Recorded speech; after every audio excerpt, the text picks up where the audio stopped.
Function చేయడం అంటే మామూలు విషయం కాదు. బాబాయ్ అంత పెంట పెట్టుకున్నాడు వంటల దగ్గర. ఆ కుటుంబంతో వేగడం నా వల్ల కాదు నాయనో. రే కొంచెం వేడి కాఫీ పట్టురమ్మని పో. కిచెన్కి వచ్చిన గిఫ్ట్లు అన్ని తెరవాలి కదా. గిఫ్ట్ సంచి పట్టురండి.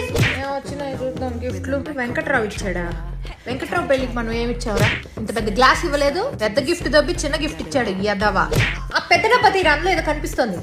ఊరిని అమ్మ ఇదేంద్రా ఇది నేనేడా చూడలేదు. దివాకరమా ఆఫీస్ లో పని చేస్తాడు కదా.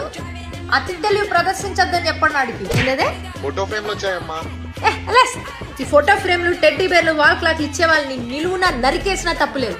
తీసుకెళ్ళి అట్టపెట్ల పడేపా. వీడి గంట కొన్నాడా కొట్టేశాడా? ఉల్టాగా పెట్టించాడు. నా అంతరపు వాళ్ళు మహాపాచాలు రాచుడు ఎంత లక్క పెడతా లాంటి గిఫ్ట్ ఇచ్చాడు. నీ తరపు వాళ్ళు ఇచ్చిందే అమ్మా. ఇంకా కాఫీ పట్టపా. ఎలాగైనా అదిరి చచ్చారు. చెల్లి పెళ్లికి మాత్రం మండపం బయట బోర్డు పెట్టాలరా, బొకేలు నాట్ అలౌడ్ అని. అదే ప్రతి వాడు బొకే తీసుకురావడం, ఊపుకుంటూ భోజనాలు చేసుకోవడం. ఆహా 10,000 దాకా క్యాష్ ఉంటుందిరా. అసలు క్యాష్ ఇచ్చేవాడు మహానుభావుడు రా, గొప్పడు. దండేసి దండ పెట్టేయచ్చు అంతే.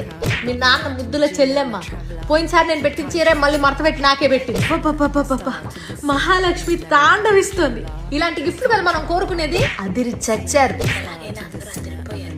అసలు మీకింత కొడుకుండడం ఏమిటి, వాడికి పెళ్ళి అవడం ఏమిటి అని అడిగి చంపుకుంటా. అదిరి చచ్చారులే.